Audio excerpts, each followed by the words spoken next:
Hello, this is Bob Gray Sr. Welcome to Ministry Moments. Lord willing, every Friday, 3 o'clock Central Time, we'll meet with you. You can go to Ministry Moments YouTube and subscribe. That way you'll get it every week. Or now we've added it to the solvechurchproblems.com, and you can go down there and you'll find Ministry Moments. Ministry Moments YouTube, you're able to go back to almost, in fact, to the very beginning of this. So every Friday, 3 o'clock Central Time, we'll meet with you, and I'll do my best to try to be very practical and hopefully very pinpointed on issues that maybe might that might be of help to you. Next April the 2nd, I'll start my 49th year of ministry, and it's been an honor and a privilege to be able to be a part of the Lord's work, but also to have had the men who've preceded me, whom I looked up to and learned much from. And a lot of the things I'm sharing with you, I got directly from those men. And some things I supplemented to, never substituted, but I added to what they taught me. So the next generation can have sort of build a bridge between the old generation and the new generation. And I hope that's what I'm able to do. So today, boys and girls, we're going to talk about stewardship. And don't be scared. Don't run from it. It'll be fine. But there'll be more people in hell for a lack of cash than because you cuss. Cash is to be able to keep the missionaries on the field. We gave $9.3 million to missions in the 3 decades that I pastored at Longview Baptist Temple. We started over 1,700 churches. In fact, our missions director, Richard Hitt, went home to be with the Lord last week. And he's the one who supplied me all of those stats and did a tremendous job. And he's going to be missed. Heaven's gain, earth's loss, but he's going to be missed. But anyway, he helped with the missions aspect of it and just did a tremendous job. So I want to take the thing of stewardship, get your pen out, want you to write some things down and see if I can't help you with it. All right. Number one, I would set aside 1 month each year. I would have a Bible theme, and for 1 month, I would emphasize, we used to have, like most churches, Sunday, Monday, Tuesday, and Wednesday, and that was it. But to get the people to come like you'd want them to, it just didn't work. People are busy. But also, when they did come, they missed what happened the night before or what happened the 2 nights before, and then that was it for another year. So I came up with the idea thinking that maybe the wise thing to do is to do it for an entire month. And so I did that with missions and with stewardship. And it helped us. It helped us. It may work for you. It may not work for you. I don't know. But I know for me, I loved it. January was our stewardship month. So I'm suggesting now, set aside 1 month with a Bible theme. Brainstorm it. Get with your men and brainstorm a Bible theme for missions. Number 2, focus on 3 things. Focus on time, talent, and treasure. Focus on 3 things: time, talent, and treasure.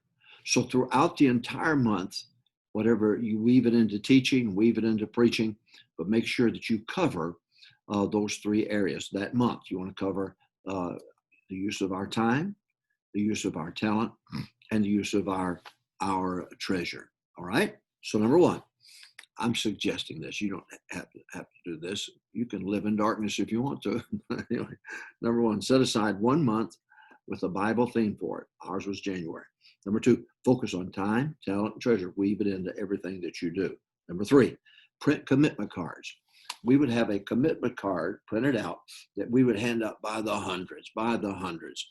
And every time we come to church, I'd pass one out. And I'd have, in your envelope, your offering envelope, you have these different boxes. Well, that would be on the front of the card. And I would want them to fill that out. And by the time the month's over, and turn it in. Now, on the back of that same card with those boxes that matched our offering envelope were different areas, 15 or 20 areas, where laymen could take whatever talent they have, electrician, plumber, whatever it might be, and they could check on the back. One thing that they could do this coming year for the Lord using the abilities that God has given them. And so then they would go and they would check it off. Well, then we would have whatever staff member we had, would get a hold of them and say, we've got this project in April. Can we get your help? Well, they've already committed themselves by saying to us, I have certain abilities. And they ought to be able to use that talent, or I use the word talent because it starts with a T, and all three got to be the same. Anyway, their abilities. So number one, set aside 1 month a month. We set aside January, have a Bible theme. Number two, focus on time, talent, and treasure. Those three things throughout the month. Next, print commitment cards using the front of your offering envelope as places for them to put the amounts in that they're going to turn in. Next, have options of places of service on the back of the card. Have options of place of service in the back of the card. Again, we'd have 15, 20 different areas that we could use their help. We may have a paid staff maintenance man, but there may be some things that we're going to do. We've got to have help. And so we would know by looking at that card who said, I have this ability to be able to do whatever it might do. And then we would have them come in and work on it and boy, it ties them in because it's their church and they're doing their best, and God bless them. This is an area that they're comfortable with. All right. So number one, set aside 1 month with the Bible theme. Number two, focus on time, talent, and treasure. Number three, print commitment cards. Then four, have options of places of service on the back of that card. So when they turn it in, we would check the back. Somebody says, typing, decorations, whatever it might be. All right, next, teach percentages. This is very, very important. Teach them to give by percentages. A lot of times somebody will commit themselves to missions, for example, and then the hours are cut back. And they would come in and say, preacher, what am I going to do? My hours are cut back. I said I was going to give $20 a week, the faith promise, but to missions, I can't do that. But hours are cut back. I would always say to them, now you go back and figure out a percentage. And then you translate it, put it in an amount. But you always keep in the back of your mind, I'm giving a certain percentage to debt retirement, to the bus ministry, to missions, whatever it might be. And you let that percentage dictate. So you know what your average weekly pay is, I would say to them. Then why don't you figure out a percentage? That way, if your pay goes down, it's still the same percentage. If your pay goes up, it's still the same percentage. That way you don't have to come see me and say, look, no, I'm not backslid. I am, but I don't want you to think I'm turning my back on missions or whatever it might be. So that's very important. Teach them okay, the tithe is what? 10%. Leviticus said, if you're late on your tithe, add a fifth. What's a fifth? 20%. You see what I'm saying? Check it out. All throughout the Bible, a quarter, a fifth, a half.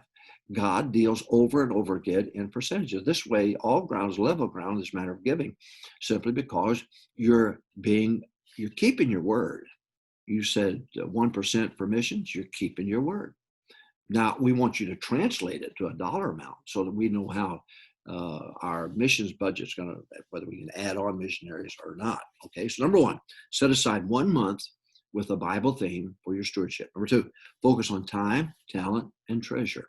Number three, print commitment cards using the front part of the card, the same boxes that you have in your offering envelopes. All right, next, have options of places of service on the back of the commitment card. When they turn it over, I check this, I check it, I can type.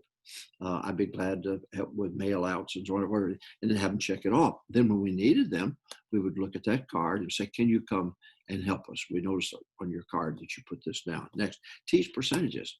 So that way they don't feel like that they're not doing what they committed themselves to. Their commitment should be based on percentage. That way they'll never have to worry. Next, teach a Sunday school series.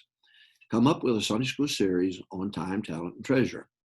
Those three areas. And from elementary all the way through college, high school, and adults, you have that series of Sunday school lessons prepared so that everybody teaches the same thing.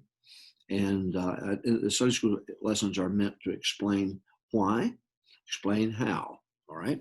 Next, teach a Wednesday night series, practical Wednesday night series. All our Wednesday night series were so practical and pinpointed. I wanted to help them with their budget. I wanted to help them with their finances. I wanted to help them.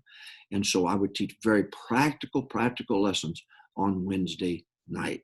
All right. So number one, set aside 1 month a year. We did January, Bible theme. Number two, focus on time, talent, and treasure. Next, print commitment cards with the front of the card having the boxes that match the offering envelope. Next, have options of places of service on the back of the card for them to select. Next, teach them to give by percentages and then translate that to a dollar amount.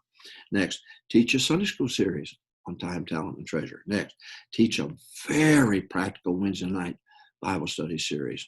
Oh, several men, I had 33 men on the deacon board, but several come to me and said, thank you for that. My house is paid off. And they would just thank me. And what a blessing it was.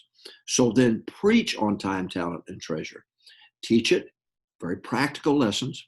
Then teach Wednesday night, very practical lessons to help them with their savings, how to save, help them with their investments, help them with their budget, help them to be able to get control of their budget. So then preach on time, talent, then preach on it, and then draw a commitment. Folks, we've got to commit ourselves this month to be good stewards, all right? Next, have laymen, this is very important, have laymen give a testimony before each service, before every service. Sunday morning, we'd schedule for the entire month. One of our men would get up and talk about how he learned from Stewardship Month, how God blessed him because of Stewardship Month, and then encourage others to do the same. We did that before Sunday morning, Sunday night, Wednesday night. So before I would go to the pulpit, we'd have a layman come up. I would introduce them. Then they would give a testimony. Made a lot of difference in some of the minds of some of the members of the church. It really did help. Next, collect the commitment cards. Collect the commitment cards.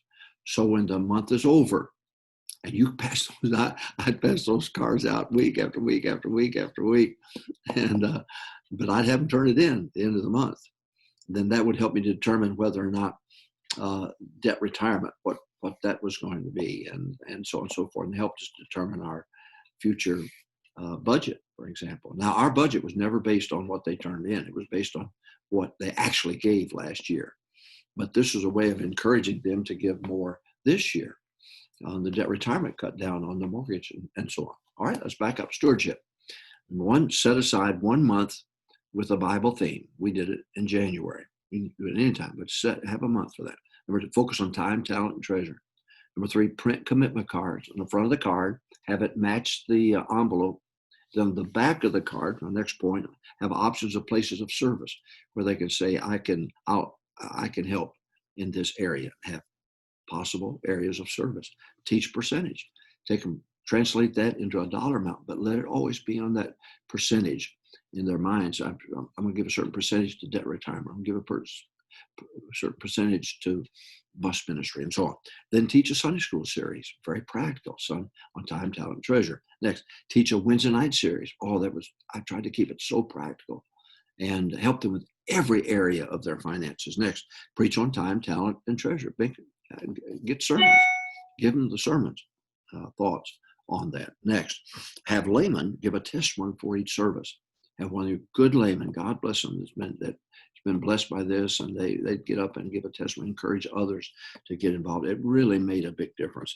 And then collect commitment cards. Make sure you collect those at the end of the month. And then I would write them, last of all, I would write them a letter, to them and thank them for their commitment card and put on there the amount. Put it in the letter so they know you got it, you know the amount, and you can be praying for them to be able to keep their commitment from the front of the year. There's a constant encouragement to make sure to be good stewards with the time you have, the talent you have, and the treasure you have. Very, very important to punch that reset button. And it helped us. We went from a low of $2,250 in 1980 to averaging $62,300 a week. And by the way, we just met above our budget by $100 a week. Sometimes people look and say, "Boy, that church got a lot of money. Look at those buildings and everything." No, we're tight just like everybody else. And the thing that we did do, I lived on 80% of that money that came in. And then that way, 7 years of feast, 7 years of famine, the Joseph principle, I call it. Then I had money stashed away, backed up to where we had a bad streak. We still had the money to be able to keep the thing going. We had a surplus account and an operating account, and we made sure that all the monies were put in that surplus account, transferred then to the budget account. That's another lesson. We'll get that at another time. God bless you. Thank you for being with us. And don't forget, every Friday, 3 o'clock Central Time, you join us on Ministry Moments YouTube, or go to solvechurchproblems.com, and you go down, you'll see Ministry Moments there, and be able to, it's something you can listen to over and over again. We have several pastors who take this and sit their staff members down and make them listen to it. God bless those poor staff members.